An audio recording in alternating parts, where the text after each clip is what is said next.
Krishna Jayanthi special. அதுக்காக வெள்ளை சீடை பண்ணியிருக்கேன். எப்படி பண்ணினேன்னு காமிக்கிறேன். வாங்க வீடியோக்குள்ளே போகலாம். இப்போ இந்த மாவு வெள்ளை சீடை மாவு நல்லா ஆறிடுது. நம்ம எடுத்த கப்பால் பார்த்திங்கன்னா 1.5 கப்பு, ஒரு கப்புக்கு 3/4 கப் வெல்லம் போதும். அதனால் 1.5 கப்பு வெல்லம் எடுத்திருக்கேன். ஒரு கப்பு ஜலம் விட்டு இதை நம்ம நல்லா கரைய வச்சிடலாம். எள்ளு ஒரு கப்புக்கு 2 டீஸ்பூன் உளுந்தம்பொடினா 2 கப்புக்கு 4 டீஸ்பூன் உளுந்தம்படி, கொஞ்சம் நெய் போட்டு ஏலக்காய் பொடி போட்டு மிக்ஸ் பண்ணணும். வெல்லம் கரையும். இப்போ 2 டீஸ்பூன் எள்ளு போட்டுக்கோங்க. உளுந்தம்படி அதேமாரி ஒரு 4 டீஸ்பூன். இப்போ உளுத்தம்படி. இப்போ இதில் ஒரு பிஞ்சு சால்ட் எடுத்து வச்சுருக்கேன். இது போட்டுக்கலாம். ஒரு 2-3 டீஸ்பூன் அளவுக்கு நெய் விட்டுக்கலாம். 2 டீஸ்பூன்.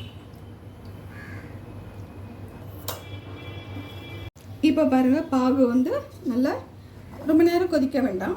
நமக்கு மீதிக்கெலாம் பொரி உருண்டை அப்படிலாம் கிடையாது. ஜஸ்ட் ஏலக்காய் பொடி இது போட்டுட்டு நம்ம இந்த பாகை வெல்லம் கரைச்சி வச்சுருக்கோம் இல்லையா, வடித்து இந்த மாதிரி கொதிக்க வச்சு எடுத்த வெல்லமை கொஞ்சம் கொஞ்சமாக விடுங்க. மொத்தமாக விடக்கூடாது. ஏன்னா ஒரு அரிசியோட பிராண்ட் ஒரு மாதிரி இருக்கும்.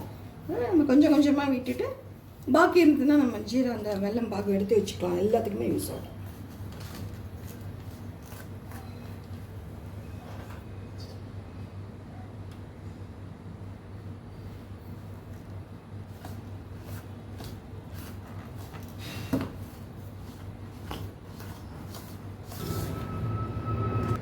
இப்போ பார்த்தீங்கன்னா இந்த பதத்துக்கு மாவு தண்ணி அந்த வெல்லம் தண்ணி விட்டு பிசைஞ்சிருக்கேன்.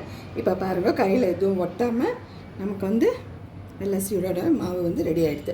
இது மாதிரி தான் பண்ணணும்.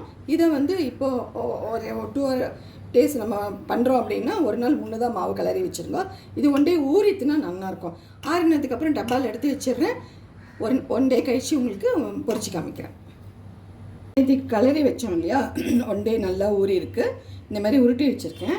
எண்ணெய் காய்ச்சல் ரொம்ப கம்மியாக தான் இருக்கணும். பாருங்கள், இப்போ போடுறேன். இந்தமாரி இருந்தால் தான் போதும். ரொம்ப தீ கம்மியாக வச்சு ஒரு 4 நாளாக போட்டு இதை கோல்டன் ப்ரௌன் வரும்போது நம்ம எடுத்துடலாம்.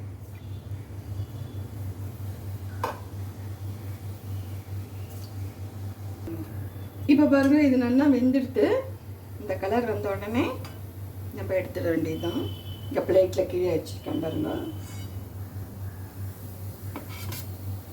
ஒன்று மாரி உடஞ்சும் இருக்குது. அது மாதிரி 4 நல்லா போட்டு எல்லாத்தையும் பொரிச்சு எடுத்துடணும். நம்மளோட வெள்ளை சீடை எல்லாத்தையும் பொரிச்சு எடுத்துட்டேன். இங்கே பார்த்தீங்கன்னா உள்ளே உங்களுக்கு தெரியும், நல்லா வெந்திருக்கு. இந்த மாதிரி நம்ம கரெக்டான அளவில் கரெக்டாக பண்ணும்போது நல்லாவே வரும். நான் போட்ட இந்த கிருஷ்ண ஜெயந்தி வெள்ளை சீடை பிடிச்சிருந்ததுன்னா லைக் பண்ணுங்கள், ஷேர் பண்ணுங்கள், ப்ளீஸ் சப்ஸ்கிரைப் பண்ணுங்கள். Thank you, bye, take care.